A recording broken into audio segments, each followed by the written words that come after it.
Hello, good morning. কেমন আছো সবাই? আমাদের সামার ভ্যাকেশন শুরু হয়ে গেছে। আর সামার ভ্যাকেশনে আমরা যাচ্ছি সুইডেন। তো এয়ারলাইনে গেলে ফিনল্যান্ড থেকে সুইডেন যেতে 1 ঘন্টা সময় লাগতো, কিন্তু আমরা জাহাজ জার্নিটা খুব এনজয় করি। তার জন্য আমরা জাহাজেই যাচ্ছি। আর গতকাল বিকাল 5টায় আমরা জাহাজে উঠেছি। আজ সকাল 10টায়, মানে মোটামুটি ওই 17 ঘন্টার মধ্যে আমাদের পৌঁছে দেবে স্টকহোমে। সুইডেনের রাজধানী স্টকহোমে আমরা পৌঁছে যাব। তো সেখানে আমরা প্রথমেই হোটেলে গিয়ে জিনিসপত্রগুলো রেখে তারপর আমরা এক এক করে সুইডেনের দেখার জিনিসগুলো দেখতে শুরু করব।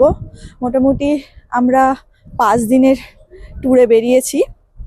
তো সঙ্গে থাকো, দেখতে থাকো সুইডেনে বিশেষ বিশেষ দর্শনীয় স্থানগুলি।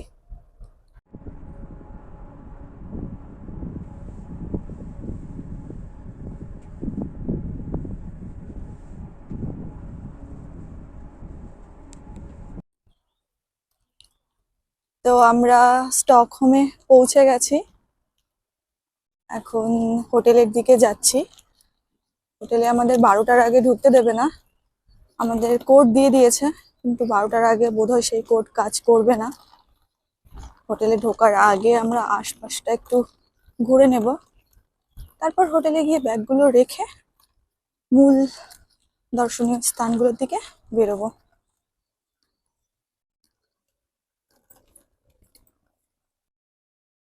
এই হলো সুইডেনে আমাদের অ্যাপার্টমেন্ট, যেটা আমরা বুক করেছি। আমরা টাইম মতোই পৌঁছে গেছিলাম, কিন্তু বাইরে আমরা একটু বাজার টাজার করে একবারে ঢুকলাম, যেহেতু 2-3 দিন থাকতে হবে এইখানে। তো আমরা এখানে রান্না বান্না করেই খাবো, তার জন্য আমরা বাজার টাজার করেই একবারে ঢুকেছি। এখন মোটামুটি বাজে এখানকার টাইমে 12:30, মানে সুইডেনের টাইমে এখন এখানে বাজে 12:30। তো এটা হচ্ছে আমাদের রুম, আর এর সঙ্গেই ওই যে একটা কিচেনও আমাদের দিয়েছে।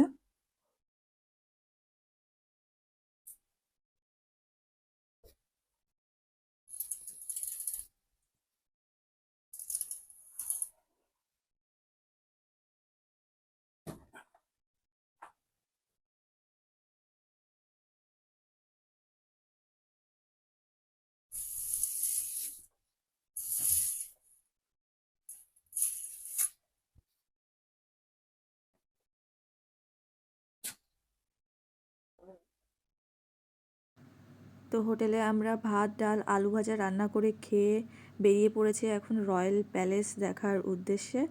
তো রয়্যাল প্যালেসটা আমরা প্রথমে দেখব, তারপর এখান থেকে আমরা টিউলিপ গার্ডেন, চেরি গার্ডেন এইগুলো দেখার চেষ্টা করব।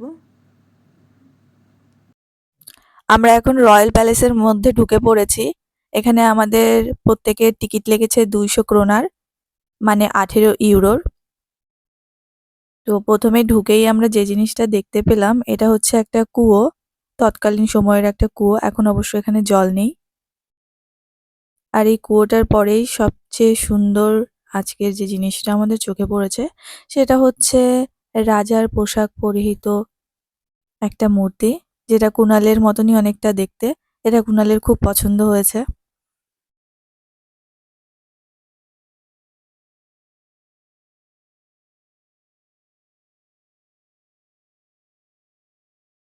আর এই যে বড় পাত্রটা দেখা যাচ্ছে, এটা হচ্ছে হামানদিস্তা। রাজপরিবারের মশলা পেশাই হতো এই হামানদিস্তায়।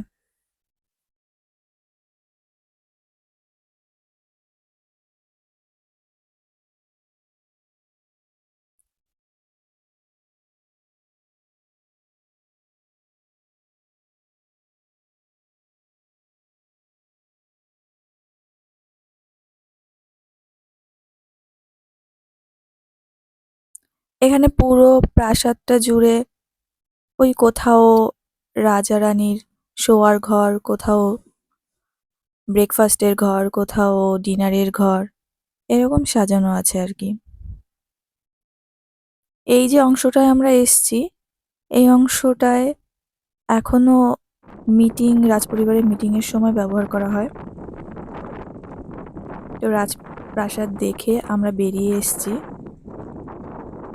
আমাদের ইচ্ছা ছিল এখান থেকে নৌকা ধরে কিছুটা ঘোরার, কিন্তু আমাদের নৌকার টিকিট করা ছিল না, তার জন্য আমরা আশপাশটা একটু ঘুরে এখন আমরা চলে যাব টিউলিপ গার্ডেনে।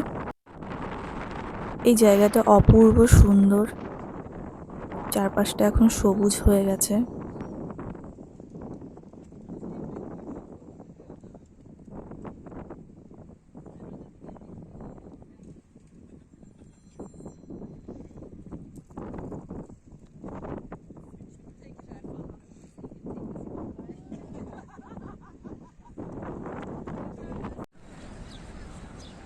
তো এই যে সেই টিউলিপ গার্ডেন, এখানে অনেক রঙের টিউলিপ ফুল রাখা আছে, খুবই সুন্দর। কিছু কিছু ফুল একেবারে ফুটে ঝরে যাচ্ছে, আবার কিছু ফুল কুড়ি মতো আছে। কুড়িওয়ালা টিউলিপগুলোই দেখতে বেশি সুন্দর লাগে। এই টিউলিপগুলো পুরো ফুটে গেছে।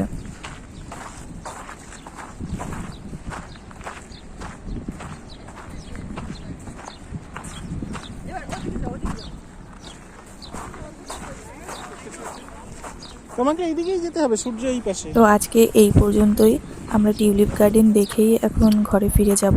হ্যাঁ, তুমি ওই পাশে অনেকটা যাও, বেলা তুমি হয়ে ওইদিকে গেছে। যাও। আগামীকাল আবার আমরা তুমি বেরিয়ে ওই লাল পড়ব। ফুলটা থেকে শুরু করো। আগামীকাল প্রথমেই আমরা বেরিয়ে পড়ব নোবেল প্রাইজ মিউজিয়ামে।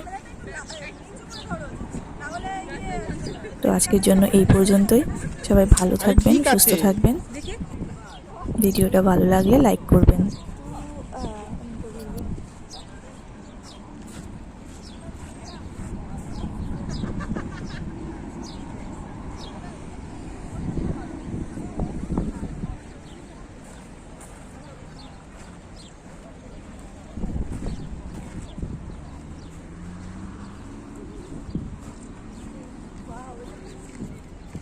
সরে এসো, সরে এসো।